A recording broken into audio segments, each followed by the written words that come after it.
Bike চালানোর মতো কোনো এক্সপেরিয়েন্স নাই। এইটা ছিল হচ্ছে পাঠাও রাইডের একটা মূল কনসেপ্ট।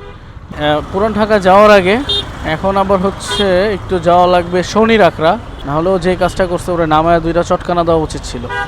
কিছু একটা হচ্ছে, এটা যে কি হইতেছে সামনে গেলে হয়তো বোঝা যাবে। আসসালামু আলাইকুম ডিয়ার ভবঘুরেবাসী, কেমন আছেন আপনারা সবাই? অনেক দিন পর আসলাম, প্রায় হচ্ছে সপ্তাহখানিক হয়ে গেছে ব্লগিং করি না, এবং কিছু ব্যস্ততা এবং কিছু কাজ যেগুলো আমার হচ্ছে গুছাতে অনেক সময় লেগে গেছে।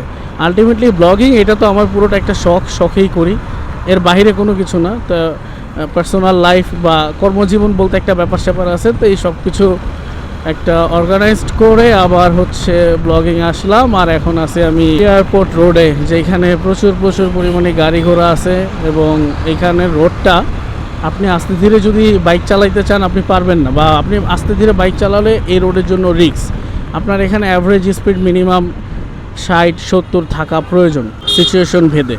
এই রোডটা তো এখন পর্যন্ত মোটামুটি ফাঁকা বলা যাচ্ছে, একটু পরে যে কী হবে সেটা জানি না, কারণ হয়তো বনানী পর্যন্ত একটু রিল্যাক্সে যাওয়া যাবে, এরপরেই জ্যামের দেখা পাবো, এবং সামনেও হয়তো একটু করে জ্যামের দেখা পেতে পারি। আমার খুব ইচ্ছা ছিল আমি বাইকটা মাস্টার সার্ভিস করাইছি, সেইটার ব্যাপারে ফুল ভিডিও আপনাদের দেওয়ার জন্য, কিন্তু পারি নাই। মাস্টার সার্ভিসটা করাইছি হচ্ছে ঈদের একদিন আগে, সেই টাইমটাতে কোরবানি ঈদের তো একটা ব্যস্ততা থাকে সবার, তো এই জন্য আসলে গুছিয়ে উঠতে পারি নাই। আমার গাড়িটা তো চকচক করতেছে সুন্দর।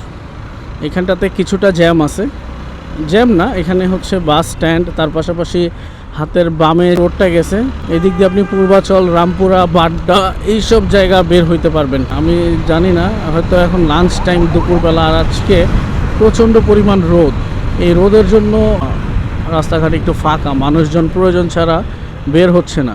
আজকে সকালবেলা ওয়েদার এত সুন্দর, মেঘলা ছিল, ভাবছি যে বৃষ্টি হবে, কিন্তু বৃষ্টি কিন্তু হয় নাই। কিছু একটা হচ্ছে, এটা যে কি হইতেছে সামনে গেলে হয়তো বোঝা যাবে। আপনাদেরকে এখন দেখাচ্ছে হচ্ছে বাংলার শেষ নবাব, যারা হচ্ছে একমাত্র তাদের রাস্তার জন্য ফুটপাত ব্যবহার করে, মানে গণপরিবহন চলার জন্য তারা ফুটপাত ব্যবহার করে।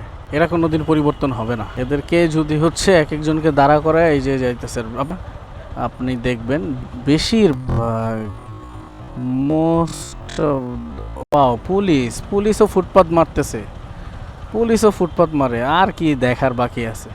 ট্রাফিক জ্যামের মধ্যে অনাকাঙ্ক্ষিতভাবে কিছু সিনারি ঘটে যায়, যেগুলো আপনি হচ্ছে বুঝতে পারবেন না।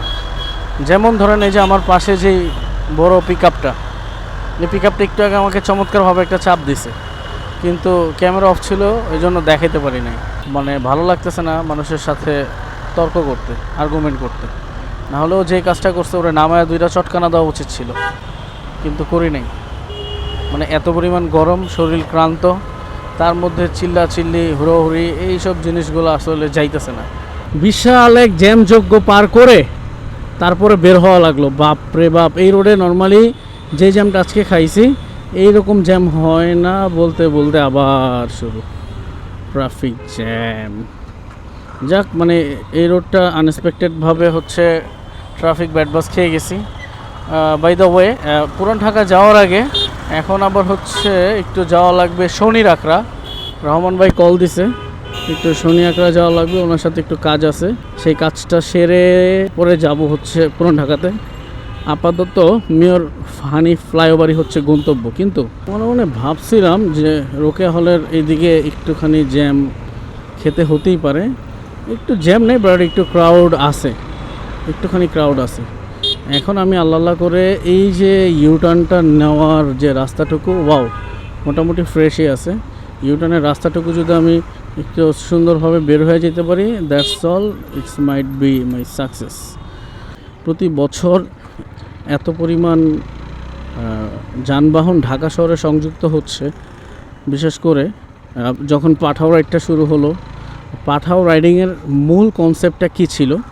আমার জানা মতে, আমি যতটুকু জানি, পাঠাও রাইডের মূল কনসেপ্ট ছিল যে আমি কোথাও যাচ্ছি, যাওয়ার পথে যদি আমি কাউকে পাই আমি নিয়ে গেলাম, ইটস জাস্ট আমার পকেট খরচ চললো, বা হচ্ছে আমার তেলের খরচটা উঠে গেল। এইটা ছিল হচ্ছে পাঠাও রাইডের একটা মূল কনসেপ্ট। বাট আলটিমেটলি কী দাঁড়ালো? এখন পাঠাও রাইডটাকে মানুষ পেশা হিসেবে নিয়েছে, দ্যাটস ফাইন। কিন্তু এটার কারণে ঢাকা শহরে, মানে আমি কিন্তু সবাইকে মেনশন করে বলছি না, ঢাকা শহরে অনেক অনেক রাইডার এসে পড়ছে যারা আনস্কিল্ড, যারা হচ্ছে তাদের ঢাকা শহরে বাইক চালানোর মতো কোনো এক্সপেরিয়েন্স নাই।